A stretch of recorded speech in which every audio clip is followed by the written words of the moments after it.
Hi, this is Brass Check, and this is a special program for Brass Check subscribers who've been around since at least 2008. I know that's a long time, but we do have many people who fall into that category. You might remember that we participated in helping promote a video to YouTube called The Katrina Myth, and with our help and the help of a lot of other people, we managed to make that one of the top 10 YouTube news videos during the Republican convention, the Democratic convention, and the week in between, which was pretty amazing when you think that the flooding in New Orleans took place in 2005. And today we're going to be talking with the woman who spearheaded that effort, and we're also going to be talking about something that happened way back in 2005 that a lot of people, well, first of all, nobody recognized in 2005. Then it came to light a few years later. But I think as time goes on, the significance of this particular event related to the levee failures just becomes all the more poignant. So we're welcome, Sandy Rosenthal. Thank you for inviting me. And Sandy is the founder and director of levees.org. And as people who were around remember, there was basically a cataclysm, I think that's a fair word for it, that occurred in New Orleans in August of 2005, and it was attributed to Hurricane Katrina. And over 1,500 people were killed immediately. Now, how many people died indirectly as a result of being displaced or having medical conditions exacerbated dramatically? Who knows? It's probably many thousands if you calculate that, but at least 1,500 people were killed. Anybody that saw New Orleans in the couple of years after that event knows that I'll put it this way. I talked to somebody who was in Japan after World War II, and he said it looked like Japan after World War II, just absolute devastation. So it was a tremendous disaster. And it was attributed to Mother Nature, the Hurricane Katrina. And turns out, no, that's not what happened. And one of the reasons we know that, one of the big reasons we know that is because of Sandy Rosenthal. She's done tremendous work researching, documenting, getting the real facts of what happened. And it's pretty clear beyond any shadow of a doubt that it was not the storm that caused the problem. It was the systematic failure in over 50 different places of the levee system designed, built, and maintained by the U.S. Army Corps of Engineers. Now, here's why we're talking today.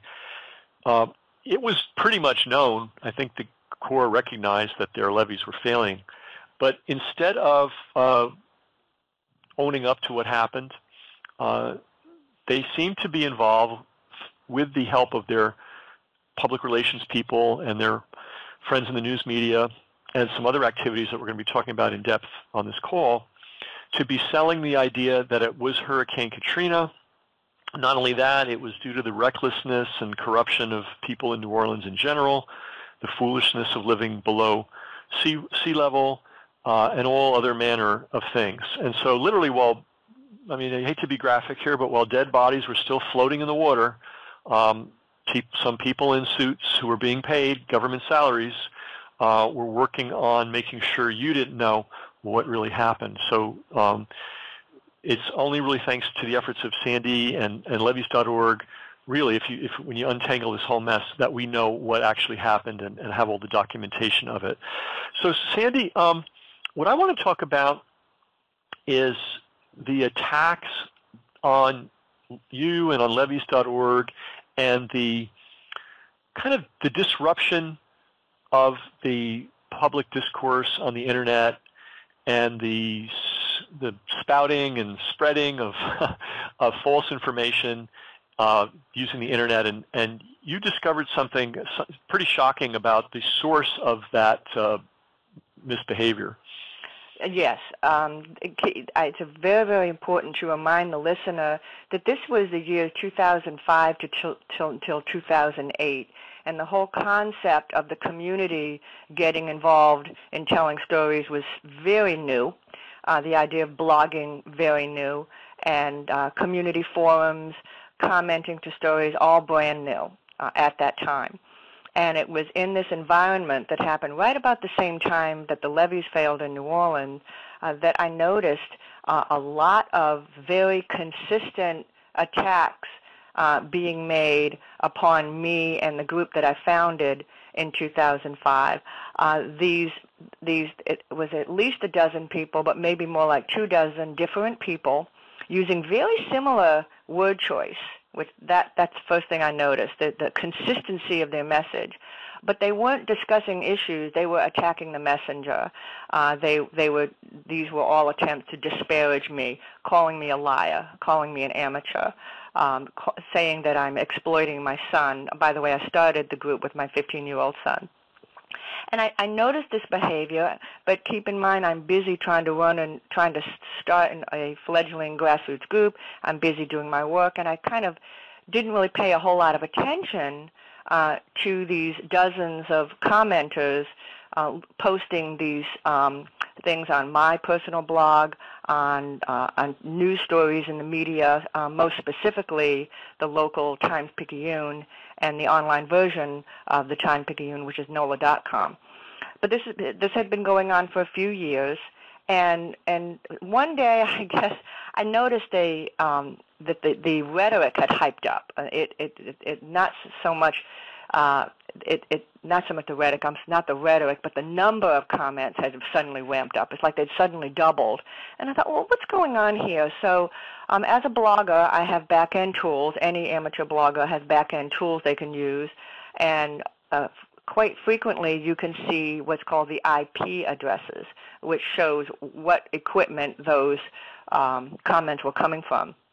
And using sixth grade logic, I figured out that if some of these bloggers came from this particular IP address that said Army Corps of Engineers, and then with another a piece of software, I figured out that IP address was Army Corps. Well, then obviously the people leaving the comments were leaving comments from Corps headquarters on Leake Avenue, and that's what I discovered, which was unequivocal, absolute, certain proof that these commenters were the Army Corps of Engineers themselves. And it gave the appearance of many people coming from that one IP address? I recognized 3 different people coming from Corps headquarters. Had I sat back and allowed more time to go by, I probably could have gotten more, but I decided not to sit on it and wait, and I immediately brought this to the attention of the local news media. But I also need to point out that I understood let me back up a little bit. Some of the comments, I didn't know what their IP addresses were. I'm just observing them on other media, but they all were saying the same message. And keep in mind, I understood that this was a coordinated attack. It was just too well oiled. It had to be coordinated, but I'd never heard of such a thing. I'd never heard of online trolling. I'd never heard of online warfare. I'd never heard of AstroTurf. The only thing I understood was what was happening to me, and that was out there for the world to see. Now, 10 years later, I have a much better understanding of what was actually happening. But this was 2007, 2008, and me and my group were probably one of the first victims of such online warfare, because there was a lot of money at stake. The lawyers had filed lawsuit that, had they been successful, could have resulted in many, many billions and billions of dollars. So that's what this was about. It was about money. And that issue was who was responsible for the damage. Yes. And the story was the storm. And the secondary story I believe they were telling was, well, New Orleans people shouldn't really be living there, and exactly, they're kind of lazy and reckless, and they don't pay attention. It was just exactly. Well, you unbelievable. You name it, it was blamed. I mean, the Army Corps blamed everything and everyone except itself. The list is long, but the major ones were the strength of the storm, the laziness and corruption of local officials, and then the geography of the city. That was the third thing that was blamed. So the Army Corps spent a lot of money deflecting blame away from itself, and part of that strategy was this online warfare that we're speaking about today. And interestingly enough, some of those themes, for example, that, oh, the storm did it, that New Orleans needs to move, those were actually picked up by the major news media. The major news media didn't pick up that New Orleanians are lazy and reckless. I hope they didn't. At least they didn't do it as much as they did those other two stories. So these themes that, oh, it's the storm and what a tragedy, that Mother Nature's so harsh to us, that was actually picked up by the major news media, and that became the narrative for what happened in New Orleans. Absolutely. That and the whole notion that local levee officials were partly responsible. There are also local levee officials which do the maintenance of levees, and then the Army Corps of Engineers designs and builds them. But there is absolutely no evidence that improper maintenance had anything to do with the failure of the levees. It was design failure. If, for example, there's a difference between an eye wall and a T wall, mm-hmm. and an eye wall, it's like the big letter I, just straight down into the ground, mm-hmm. and that's okay unless you have a lot of water pressure, in which case you need a T wall, an upside down T, and they installed eye walls where they should have had T walls, for example. That's correct. And the reason was money. The steel is very expensive. It's expensive to buy, and it's expensive to drive into the ground. And the Army Corps of Engineers, in an attempt to save money, had misinterpreted the results of their own study and determined they only needed to drive steel sheet piling down into the ground of the levees 16 feet instead of between 30 and 45. And it was that error that doomed the city. We would find out in 2005 during what was really a moderate hurricane event in New Orleans. Yeah, I mean, it tore some shingles off roofs, but the flooding didn't start until the storm was long gone. I can remember the TV. There was a newscaster standing, maybe it was on Canal Street, and he goes, oh, wow, the storm's passed, thank God, we dodged the bullet. And then he goes, wait a minute, and there's water up to my ankles. Where's this coming from? Mm-hmm. And that was sort of, at least on Canal Street, that was the beginning of a sign that something terrible had happened. Now, the deaths, we talk about the T-wall versus the I-wall. Mm-hmm. A lot of the deaths occurred in Lakeview and in the Lower Nine.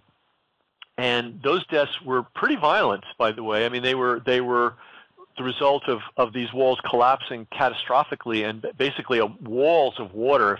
Water is very, if you get hit by a wave, you know how strong water is. Yes.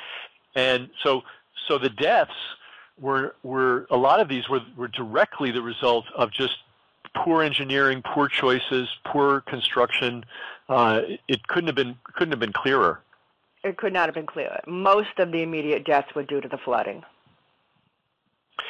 Now, now we hear about, trolls and people in the employ of Russian agents, all these kinds of stories.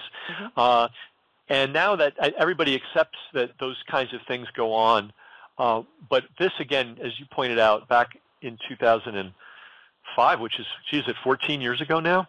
Yep. It's coming up on 14 years, but right about the time I noticed it, I didn't even have a name to describe what was happening. I had never seen it before. Well, it seems until you're aware of it, it seems organic. It just seems like, gee, there's a lot of mean-spirited, ignorant, nasty people out there. And by the way, if anybody's ever gone to any kind of a discussion board, and it's a controversial topic or a topic where different parties have different interests, very often you'll see the quality of the discussion get disrupted by seemingly random people, mm-hmm. Inserting all kinds of, not helpful comments. It's one thing to have it's one thing to have a difference of opinion or to, discuss facts. Yeah, that's fun. Yeah. That's Yeah, fine. but we're talking about people going in and not only putting out bad information and attacking, but also kind of undermining the very forum. The conversation, and changing the subject. And now, to me, the techniques are also apparent. I see it a mile away now. But at that time, I didn't recognize what was happening. And also, there's another thing the listener needs to remember is 10 years ago, the media outlets took a hands-off approach. Comments calling me a liar were allowed to remain online. If I ever went online and said Ken McCarthy's a liar, whoever is hosting that forum would remove my comment, and they've set things up now that other users can actually block somebody for that kind of behavior. This is not allowed anymore. But these were the days of the wild, wild west. And we found out all too clearly, especially in 2019, that these community forums are just too easily abused. They have to be moderated. They have to, like, for example, New York Times, you have to register with them and give them your name. Many media outlets, you can't post if you're a member of Facebook, which is better than nothing. And the other thing to keep in mind too is that some of these people are volunteers. I guess they just decide they're going to create havoc. But there's a substantial number of people doing this kind of thing, undermining conversations, attacking the messenger, sowing confusion. They're actually on the payroll. They're getting paid. Oh, yeah. So was anybody ever identified at the Army Corps of Engineers as being on the other end of that computer posting all this? Well, interesting that you asked that. At that time, I was less concerned with knowing the identities of these trollers, they're called now. Now they have a name. I was less concerned with that so much as I wanted to see the full extent of the activity. So I asked the Times-Picayune, would you give us a printout of the comments themselves, not the identity. I didn't want that. I didn't ask for it. And the Times-Picayune refused. And in two different news stories they did at that time, the Times-Picayune says, yes, levees.org has asked for the data. We haven't provided it because we don't provide identities of users unless under subpoena. Well, I didn't ask for the identities. So in my mind, the media outlet was taking sides against me and with the Times-Picayune. So I believe firmly that when the Army Corps of Engineers tried to control the narrative of the flooding, they did this with the cooperation of big media. And you can quote me. Because there they were creating misdirection. You simply asked for the comments themselves, yes, so that you could analyze them. Because people, if 5 different people are using the same sentences, either they're copying and pasting, which is all possible, or it's one person posing as 5 different people, and that people may be aware of that term is called sock puppet. A while back, several years ago, there was a story of a government agency actually requisitioning or actually asking for bids for sock puppet software. In other words, software that would allow them to manage, quote, manage their social media campaigns by having one person posing as 5, 10, 20, 50 different people. But it certainly, there's no question that these posts were tracked back to a U.S. Army Corps of Engineers computer. No question. Yep. That's why it was such a big story at that time. We had irrevocable proof. But we never found out who it was, or it would have been, for instance, if it had been someone in their public relations department, that would have been pretty bad. But what happened was my organization requested to U.S. Senator Mary Landrieu to request a Department of Justice investigation into this behavior, and she agreed, but rather than send this to the Department of Justice, she sent it to the Department of Defense, which is the Pentagon. Well, the Army Corps of Engineers reports to the Pentagon. So, and not surprisingly, the Pentagon did what is called a whitewash investigation, where you only investigate part of the issue. You don't investigate the whole thing. They never asked Time-Picayune for all of the comments that were posted. They did not ask for other pieces of parcels of information that could have helped them. They only analyzed the couple of comments that I had discovered myself. Mm-hmm. And the action was that those people were fired. But to this day, I don't know the identities of the people who were fired. And I know, and I have this information, though, from a Pentagon letter to the United States Senator Mary Landrieu. Okay, so they identified the people, yes. Several people, so it was more than one. Yes. Or at least their story is they identified more than one person and fired those people. And fired them, yes. But we don't know who they were or what their job titles were? No. Very interesting. No, and this was 10 years ago. Behavior, the silver lining is behavior like this is no longer allowed. Behavior like this today is summarily punished. Very recently, what prompted my talking about this about a month ago was that a U.S. prosecutor in the district attorney's office was disbarred for doing this exact behavior that we're discussing today, which is using community features to go online and attack people anonymously with the goal of defamation or to control a subject. And this U.S. prosecutor was disbarred last month for the exact same behavior. Well, that's good. There's some progress. That's definite progress. Mm-hmm. Now, talking about the Times-Picayune, somebody at the Picayune actually did print out all of the comments for you.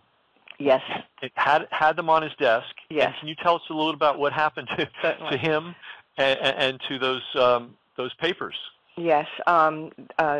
The managing editor of NOLA.com, that's the online version of the Time-Picayune, did, at my request, did a printout of the comments, and I even have it in writing from him that the volume of comments was so high that the system broke down several times with the sheer volume of comments coming out of the Army Corps of Engineers. So he decided to do just a 6-week period, and he had it on his desk. It was over 700 comments in a 6-week period. He was looking over it with, his name is John Donnelly, and he looked at it with his second in command, Dwayne Fothery. And John Donnelly that night texted me about it, or called me, I don't remember, and explained what he'd found. And I thought, this is wonderful. I couldn't wait to come downtown and see it and look at it myself. And then the next day, John Donnelly didn't return my phone call. He didn't return my emails. This went on for 2 weeks, and then I got word that he had been fired. Wow. Without explanation, just fired. Yep. So I do believe they're related. My asking questions and his cooperation are related. And the paper, that stack of papers with the 700 comments, never seen again? Was never seen again, no. Have you had occasion to talk with him since? Yes. Yes, I have. And he's moved to Texas and living a very different life now. I believe he raises goats now. Wow. He's a very different change of life. But yes, I am in touch with him. Wow. And what did he have anything for public comment or? Yes, he did. He commented he was very vocal about all this, less so about his being fired by the Time-Picayune and more so about the Army Corps of Engineers' abuse of public forums. And I believe his exact words were, it was something along the obscene, the Army Corps' control of community forums that were meant to help people after Hurricane Katrina were not meant to hurt them, and this is how they were used. Yes, we have to continuously put this in context. There's trolling and then there's trolling. This was in the aftermath of a true cataclysm, thousands and thousands of people really suffering, and what was happening from U.S. Army Corps of Engineers computers. The most sort of vile kind of trolling behavior imaginable. Reprehensible. And, yeah, just absolutely reprehensible.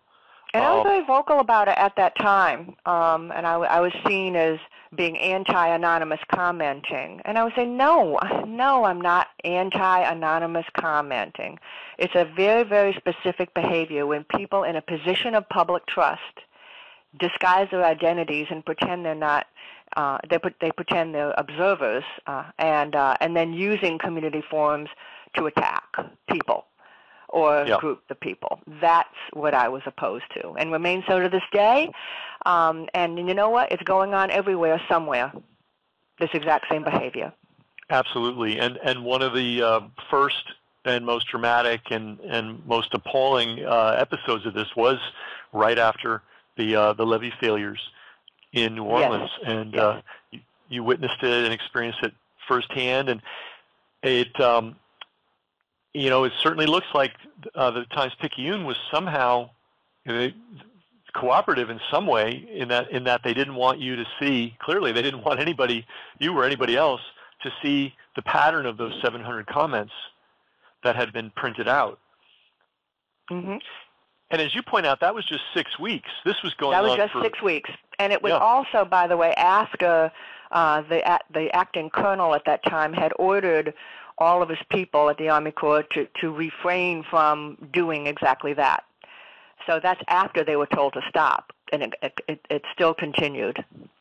Interesting. Mm-hmm. Interesting. Now, are there similar things going on now? Here in New Orleans? Yeah. Yes, but the tone is much, much different. You can't go online anymore and call someone a liar.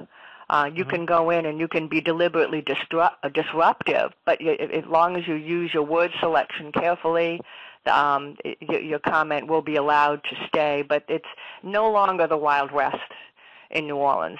Things are much, much different. The media houses don't allow. Many media houses don't allow anonymous commenting at all, and those who do, the comments are moderated now. I have a friend who has a record of every time he starts commenting, he gets blocked. Well, he gets blocked by other users, not by the local paper, by other users. So that can be a bit of a challenge. So I wouldn't be surprised if one day anonymous commenting were no longer allowed at all. Hey, let's talk about another thing related to this the larger story, which is that originally, and levees.org was right on this story right away. A group of engineers came to New Orleans, and you'll have to correct my details if I'm getting some of them wrong. But after the disaster, a group of engineers came to New Orleans and pronounced everything A-OK, and found the U.S. Army Corps of Engineers blameless, and I think they were given awards or something, or by the U.S. I'm trying to get the story straight. And then you went out and with a lot of effort and a lot of persistence and talking to a lot of people, got either some of those engineers or other engineers to take a new look at the data and actually come back with a different perspective. Could you talk a little bit about that? Because Sure. that was one of the main turning points in the story. Because again, if everybody remembers, when this first happened, there was no debate. It was the hurricane. It was primarily, and then secondarily, it was the fault of the people in New Orleans, and that was it. End of story. Mm-hmm. It's almost, in a perverse way, it was almost more romantic for it to be the storm rather than something as detailed as engineering failure. No one wants to really hear that. They'd rather hear, Mother Nature. But it wasn't romantic. It was engineering failure, and I'm glad you brought that up, because when the Army Corps of Engineers tried to dupe the American people and dupe Congress, they did it with the cooperation of not just big business and big media. They also did it with the cooperation of the engineering establishment. And that's exactly what you're referencing when the engineers came in and said everything's fine. The engineering establishment came in. They did do a good study. It's called the What Went Wrong and Why. The study itself was well done by good people. What you're referring to, though, was the press release that got issued on June 1st, 2007. You see, no one's going to sit down and read a 300-page paper. They're going to read the press release about the paper. So in the case of the press release, it contained flagrant errors. It basically said blame, the Corps of Engineers could not possibly be blamed. They couldn't have foreseen this, and proceeded to, the data was almost made up.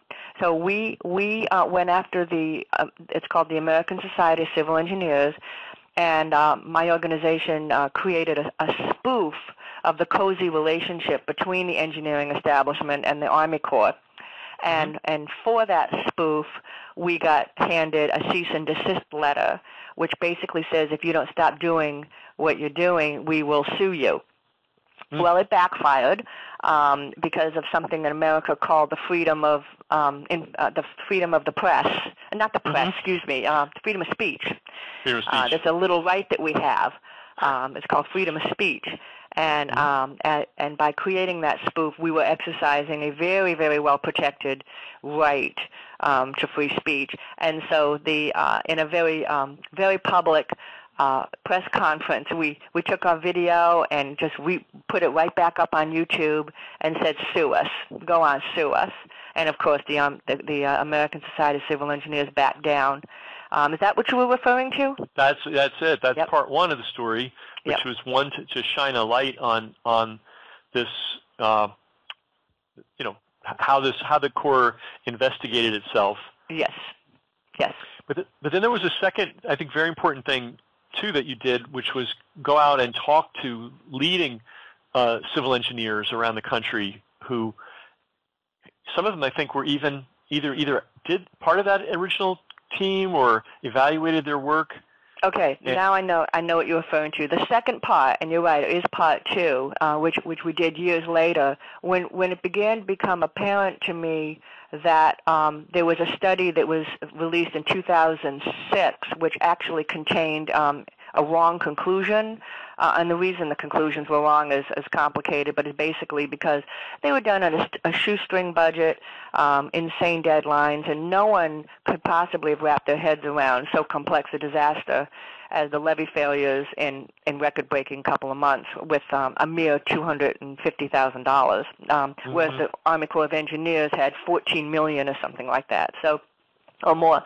So what my group did is I traveled to other states and had face-to-face meetings with these expert civil engineers and convinced them that for the people of New Orleans it was imperative that they come out with a new engineering study, getting the story straight and sort of straightening out the mistakes of the past. And they agreed to do it, and that paper was published in 2015 and also featured in the New York Times. And it was a watershed paper, and it is largely responsible for changing the way the media speaks about the 2005 flood. Now, part of the challenge in making that happen, and you and levees.org are the reason it happened, is there was some professional risk or perceived professional risk in going against the consensus. Yes. Yeah, so these were very brave civil engineers. They did what they thought was right. And I'm going to add that both, the two of them are very deeply religious. And deeply religious people have a very, in my mind, their heart's in the right place, in my mind. And so they were willing to, and so they were taking a professional risk by revisiting this and saying, yeah. And not to mention the human thing, admitting they were wrong in 2006. That's even bigger. I mean, to get anybody to admit they're wrong, but especially a high-profile professional to admit that, gee, they made a mistake. And the New York Times, to their credit, did report this. Yes, they did. And the New York Times took a little jam on the face too. because this ran contrary to their own reporting. So everyone had a little jam, but at the end of the day, in my mind, the survivors deserve the truth, and also those who didn't survive, they deserve it too. And this story came out finally in, did you say 2016? 2015, 3 years ago, yeah. Okay, and so on time for the 10th anniversary. Yeah, so basically there was just so everybody can wrap their mind around this, there was a 10-year gap between the story as it was told by the news media, and finally the truth coming out 10 years later. That's a long time, and yes. and I have to point out that I don't see that this would have happened without Sandy and without Levees.org. I mean, the New York Times didn't do this research, the Washington Post didn't do this research, the Economist and the BBC and none of these huge media outlets, they all reported when the disaster happened, and I'll venture to say they all did pretty well in terms of ad revenue that they were able to tack on to their editorial content, their content. Mm-hmm. So it was a moneymaker for them. Mm-hmm. But somehow none of that money got spent digging into the real facts of what happened, and it was up to a citizen and a citizens group that didn't start out with millions of dollars. And there were, by the way, groups that were funded to do all kinds of supposedly great things in New Orleans to the tune of lots of money. I'm not sure what actually got done, but here's an example of a literally grassroots organization, literally started on a kitchen table, mm-hmm. that ended up having to do this very hard work of digging out the facts against a wall of deliberate falsehoods, and we started just focusing on this one area of the trolls working at the U.S. Army Corps of Engineers, but you have to multiply that by all the PR mm-hmm. and all the press people repeating the same stories over and over again, different variations of the theme. So this was quite a big challenge, and the thing is, in 2005 or even in the last 20 years, there haven't been many stories of equal importance, stories that got so much mass media attention, and yet for all the attention, all the time, all the money spent on this, the facts that the public were getting were completely wrong. Yeah, I can't think of another one.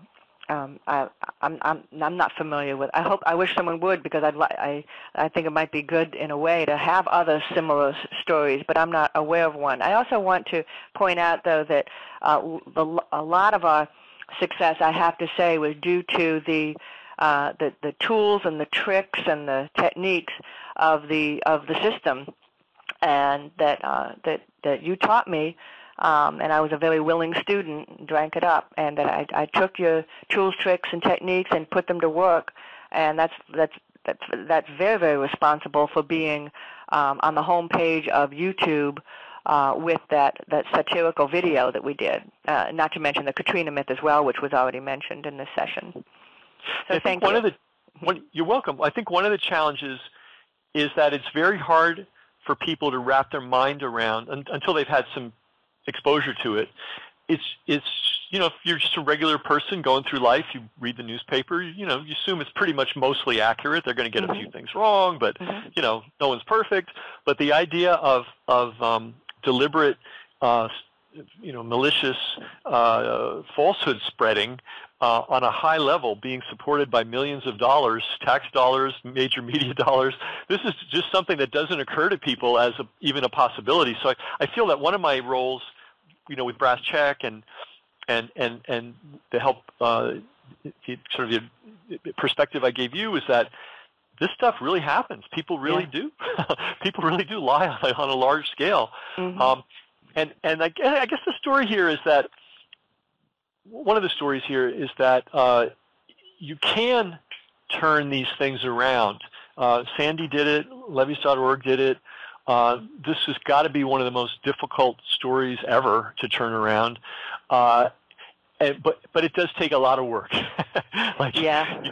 can't just write a letter to the editor. you pretty much dedicated your life to this for the last.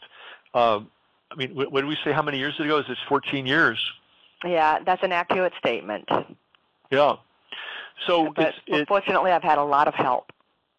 Yeah, but somebody had to be the quarterback.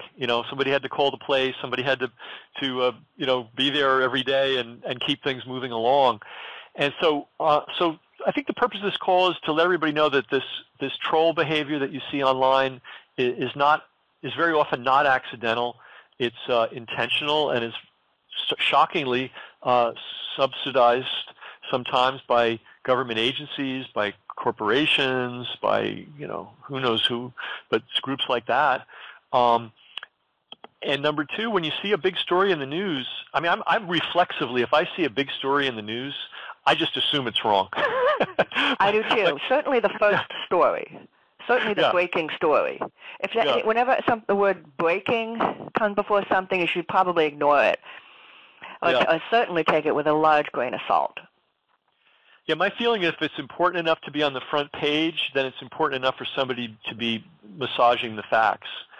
And unfortunately what we learned from this is we can't count on the news media to be crusading journalists. That's sort of a myth. Mm-hmm. They're not going to.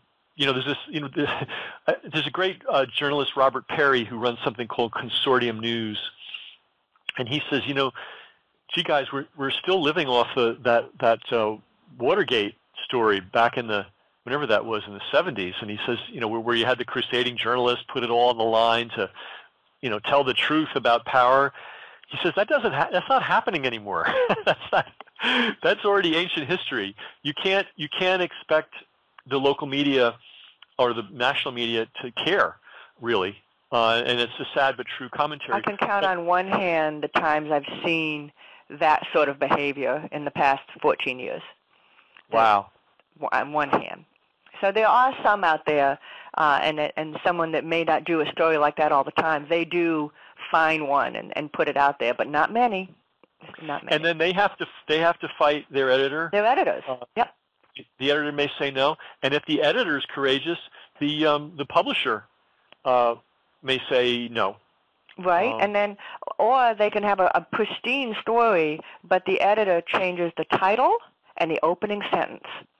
Right. And if you make the title and the opening sentence misleading, that's a huge percentage of your readers have missed that story altogether. So that's something else to keep in mind.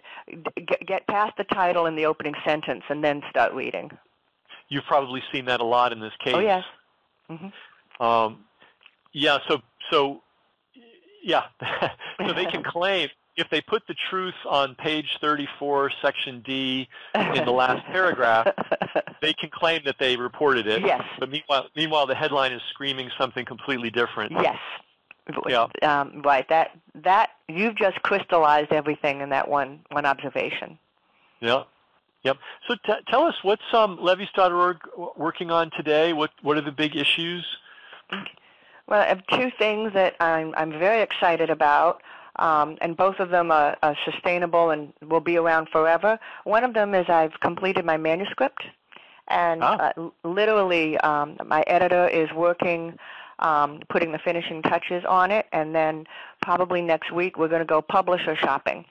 And I have 4 publishers have said they're interested, and a couple of agents have said they're interested. So I'm very, very excited about that, and it's a story about why I started levees.org with my son Stanford, and also what we, as a group, what we actually accomplished. So that's one of the things I'm excited about. And the other is in March, my organization is going to cut the ribbon on what is, we call it the Flooded House Museum. It's an actual house that was actually at one of the breach sites that was flooded to the rooftop or the rafter. And after the house was gutted, we created an exhibit that would look the way it did the day before the levees broke. And we've taken photographs of that, and we actually opened that up to the public. And right now, as we speak, artists are actually there now distressing this exhibit that looks like a living room and a music room, and distressing it to make it look the way that would have looked when the owner came back after after the levees broke to see their flooded house. Wow. So it'll be like a diorama. It'll be visible through the windows, and we got permission from the city to do this, and we'll be cutting the ribbon in March of 2019. Oh, that's exciting, and it's many of us saw the photographs. Tens of thousands of New Orleanians experienced that firsthand, coming back to their homes and seeing them destroyed. And time moves on, and I think it's important that we have a historical record. And so this is going to be a permanent reminder of the consequences of careless, sloppy civil engineering. Yes. Now you did something else. Children. Yeah, so that and that's another part of this too, is not only turning the story around for today's generation, but also how about 10 years from now, 20 years from now, 50 years from now, 100 years from now, what is the story going to be? And levees.org has done a lot of things, but in addition to the museum, you've also, with cooperation of the state, I believe,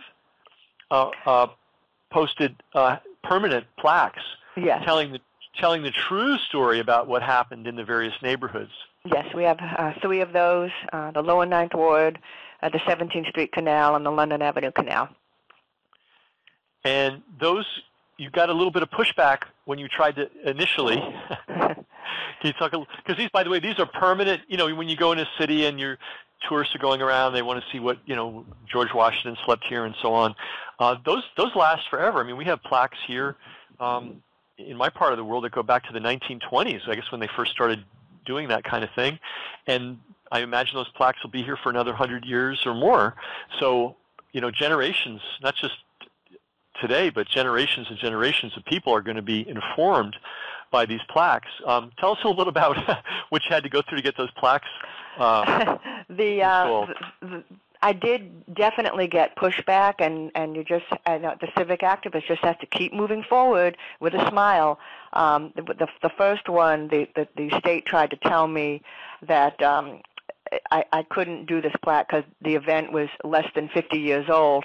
Well, what they were doing was they had found a detail that was actually erroneous, and fortunately I had a little bit of help that I could just keep going. It says, no, that's not true, not for historic plaques, and I just kept pushing forward till eventually we did succeed, and we put that plaque into the ground on time for the 5th anniversary.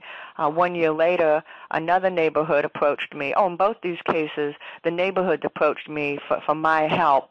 They wanted a plaque. So the neighborhoods near these breaches are, don't want anyone to forget what happened. They like that it gets remembered, and they like that tour buses come to see them.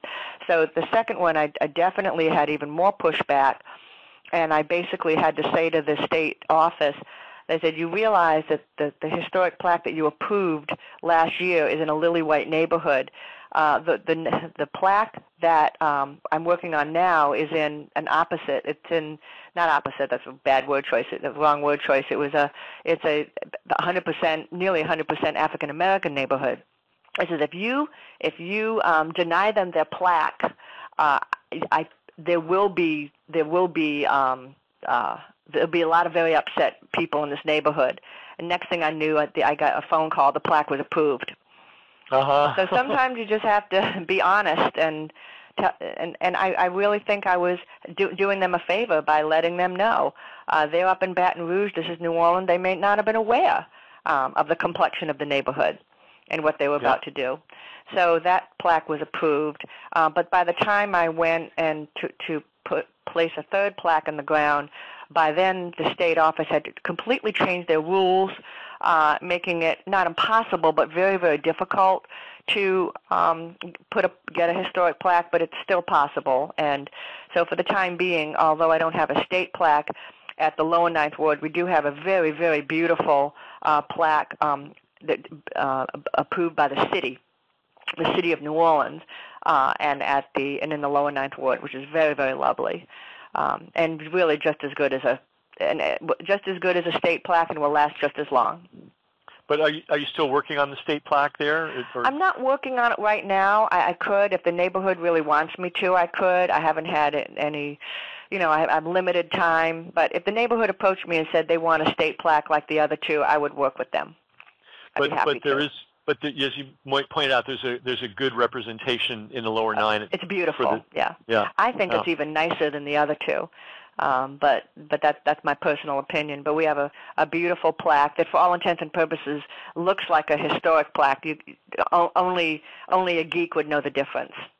Okay, and the U.S. Army Corps of Engineers, if they're not happy about this, didn't at one point they claim some of it was on their land? I'm trying to remember. I might be getting the story wrong, but they basically they cannot do anything about these plaques. They're on state property. They're part of the state historic system, and that's it. These plaques with the real story of what happened will be up there forever. What you're referencing is when I tried to place these breach sites on the National Register of Historic Places, which is federal.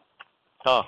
And the Army Corps of Engineers threw a team of lawyers at it because what turned up that one of the breach sites was owned by the Army Corps of Engineers.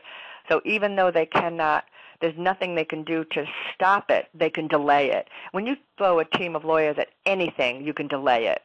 And so they succeeded in delaying the process.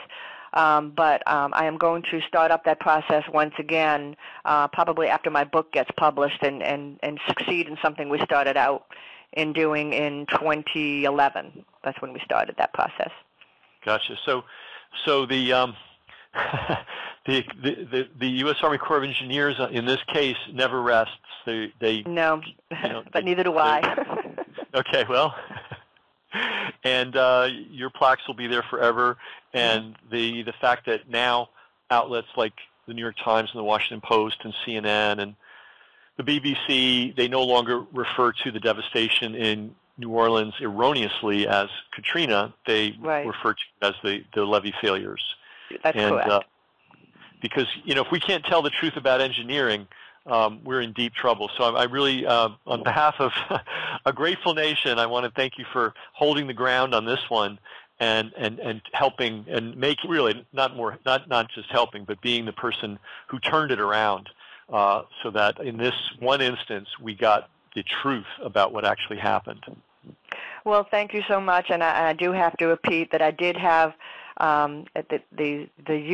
the techniques and tricks of the system would indeed, were critical, especially in the early years when I was a novice, and definitely needed help. So thank you for that. Oh, you're welcome. It was a lot of fun, and it continues to be a lot of fun. It's good to be on a winning team. Well, great. So we've been talking with Sandy Rosenthal of levees.org. And lest you think this is only a New Orleans issue or it's an issue from the past, one of the many things that Sandy's done over the years is point out that there are actually U.S. Army Corps of Engineer water projects all over the place in places you'd never expect, like Washington, D.C., and other places. And some of the very same design, construction, and maintenance problems that caused the catastrophe in New Orleans are in play in other parts of the country as we speak right now. Mm-hmm. So this is not a past issue, and this is not a New Orleans-only issue. We paid for these levees and these waterworks and water control systems, flood control systems, and we need to keep an eye on it because clearly they're not. And even if they fail, they're going to do their best to tell us that it's our fault that they failed. That's right. If we let them.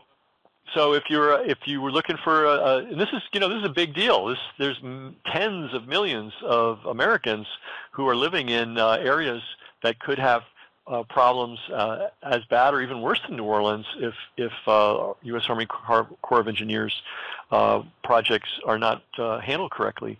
So levees.org. The majority of the American population. The majority, really? Wow. Yes. Lives in counties protected by levees. Yes.